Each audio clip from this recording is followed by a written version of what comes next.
When we're talking about the core, we want to initially consider four main areas: the thoracic diaphragm, the pelvic floor, the pelvic diaphragm, transverse abdominis, which kind of wraps around like a corset to help manage those intra-abdominal pressures that we really need in order to be able to create the core stability that we're looking for, and then also the multifidus, the segmental muscles that attach all the way up and down the spine. If these four areas work together synergistically, you're going to have a strong core, you're going to have a strong base of support from which you can begin to access more athleticism, you can begin to increase your ability to coordinate movement and to achieve higher levels of skill.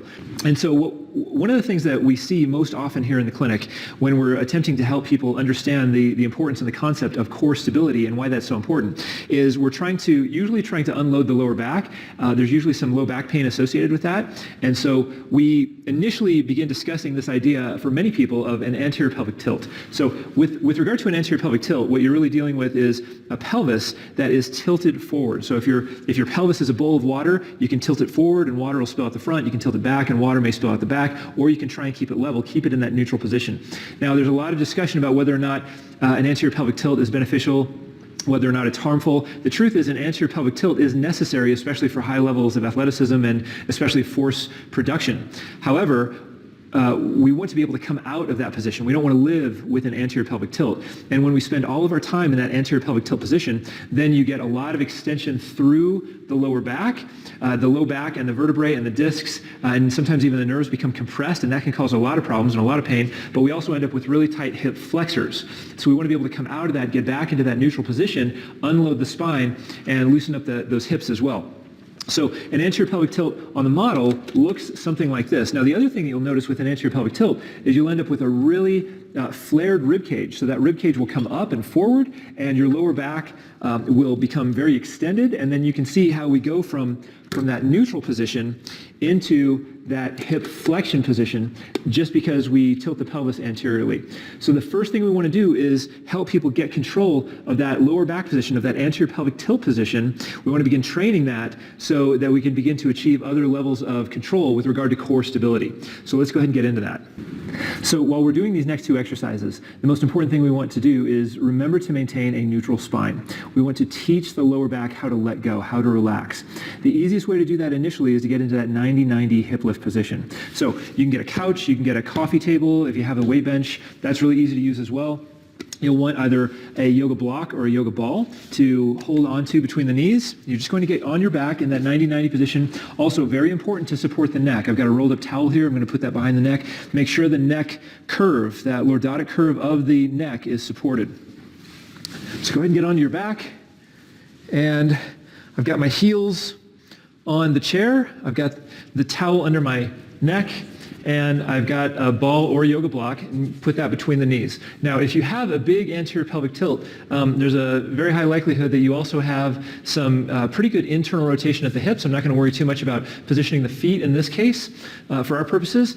So now what I'm going to do is I'm going to push down on the chair, push down on the bench with my heels, engage the hamstrings, and flatten out my low back. There's no bridging here. The hips should not come off the floor. We're going to curl the hips, lift the hips, and you should feel your lower back pressing into the floor. That's what you want to maintain, not just for this exercise, but for the next exercise as well.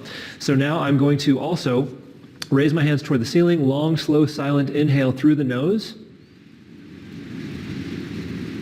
And then I'm going to exhale through the mouth. I'm going to sigh that air out, almost like I have a mirror in front of me or a glass, a piece of glass, a window in front of me. I'm going to try to fog that mirror, fog that glass.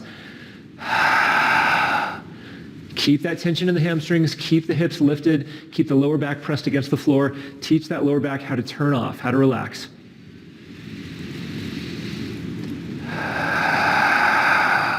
As you breathe in through your nose, you should feel pressure, more pressure into the floor as that intra-abdominal pressure, as your core begins to help out. You should feel expansion through the lower back and maybe even into the mid-back. As you sigh that air out, again, trying to utilize the different areas, the different aspects of the core. See if you can find those obliques as you sigh that air out.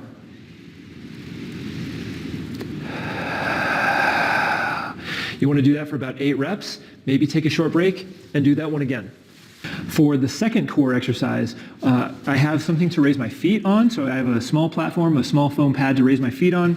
I've also got a 10-pound weight. I'm going to go ahead and continue to activate those adductor muscles as another way to help loosen up the lower back. Once again, remember, the most important thing you'll do with this exercise is keep that lower back flat against the floor as we're trying to control this motion. So you're going to go ahead and lay down on your back once again. For those of you that are really having trouble keeping your lower back against the floor in this position, I highly recommend that you elevate your feet just a little bit. This is just about 3 inches here. Going to put that yoga ball or that yoga block between the knees. Going to rest my head. If you still have that towel, if you still have that rolled up towel, be sure to support the neck. This is only a 10-pound weight. So once again, I've got my feet raised. That's going to allow me to press my heels and press my foot into that 3-inch foam pad, and that's going to allow me to curl the hips toward the ceiling, flattening out my lower back. Very gently squeezing the yoga block or the yoga ball at a 2 or 3 out of 10 effort, no more. Now I'm going to begin to reach my arms overhead, maintaining pressure in my lower back against the floor. So I'm going to take a long, slow, silent inhale through the nose. Now I'm going to exhale through the mouth, sigh that air out, feel those ribs come down. Reduce that rib flare with your exhale, find those obliques. Now that my ribs are down, I can still breathe in this position. I'm going to begin reaching overhead.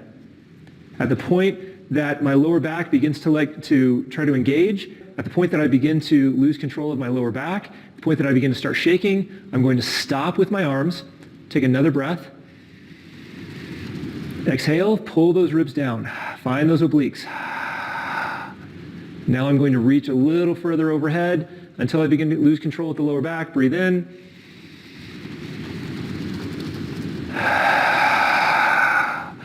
That gives me a little more room. Ribs are down. One more time.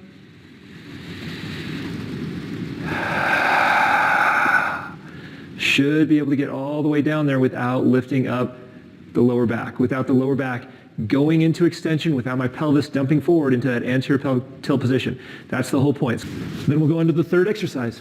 Okay, so now that we have the core engaged, we have that thoracic diaphragm and the pelvic floor coordinated, we've activated the transverse abdominis muscles, the multifidus is doing its job as well. We've begun to learn how to relax the lower back. The hamstrings are now engaged, helping out maintaining that pelvic neutral position, that beginning to reduce that anterior pelvic tilt, keeping that neutral position. We're going to reinforce all of that now with something up against gravity. So now we got the spine, we got the pelvis, the hips, we got the rib cage and the thorax now loaded against gravity.